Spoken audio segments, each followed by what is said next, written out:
Yeah, thank you so much, Jenny, for that wonderful introduction. So let's get started. I want to go over some background information just so we're all on the same page. So Parkinson's disease is this progressive neurodegenerative disease that really affects movement control.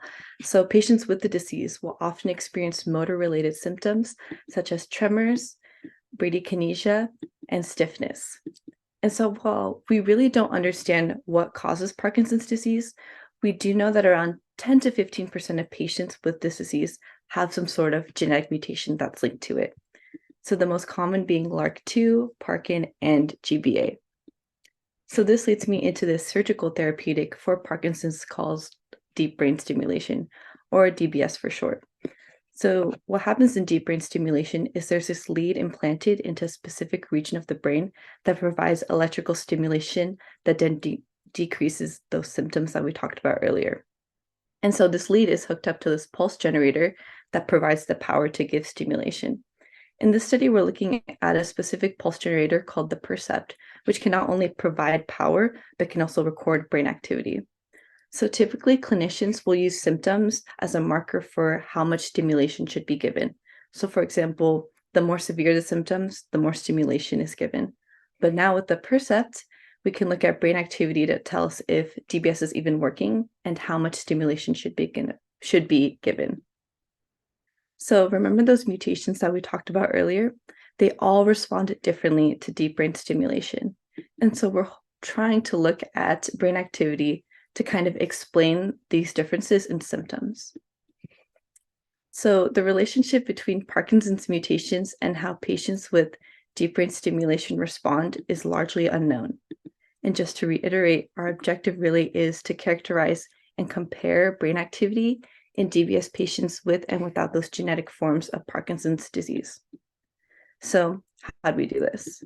We took those raw local field potentials from the Percept, and we used a lot of fancy math to give us this nice brainwave. And so the way we analyzed it is we plotted the frequency against power spectral density. And all you really need to know about this is it's a marker for how strong were those frequencies. So over here, we're looking at patients who had their leads implanted in the globus pallidus internus when they're off stimulation. So just a reminder, this is how strong the frequencies were, and this is a range of brain activity. So over here, we're looking at beta activity, and this range is gamma activity.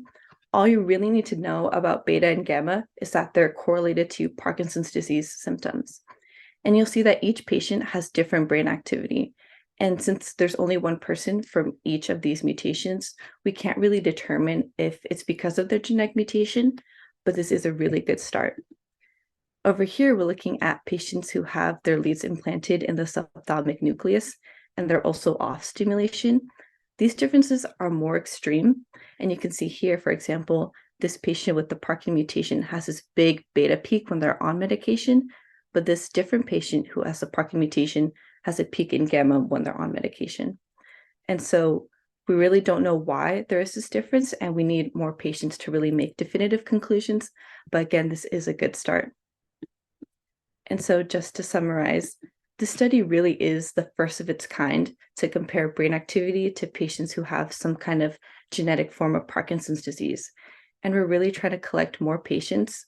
So hopefully in the future, we can make hypothesis-driven investigations. And so we're also trying to look at how differences in lead placement might be different in patients with or without genetic forms of Parkinson's disease. So for example, this is a 3D rendering we created of a patient who does not have any genetic mutations and has their leads planted in the subophthalmic nucleus. And so I just want to give a huge shout out and thank you to the UCSF, SSRP staff, students, and mentors for not only giving me a great summer last year, but letting me come back to do research again and being a peer mentor this year. Thank you.